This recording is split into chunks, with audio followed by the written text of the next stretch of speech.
Di naman kaya magiging problema yan si Boss Miguel?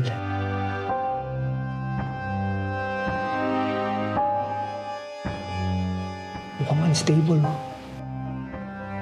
Carlos, remember, we're still talking about my nephew here. Pero di ba bad trip ka rin sa tatay niya? Asar lang naman ako kay Mario dahil masyadong ma-pride. Hindi nakikinig at hindi sumusunod sa mga sinasabi ko.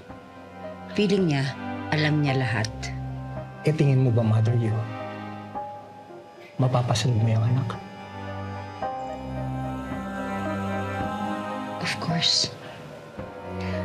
I am taking him under my wings.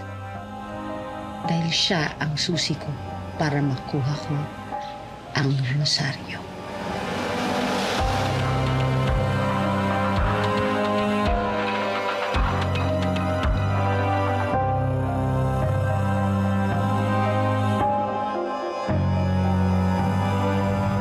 Jay Caparas, lumuhod ka sa lupa.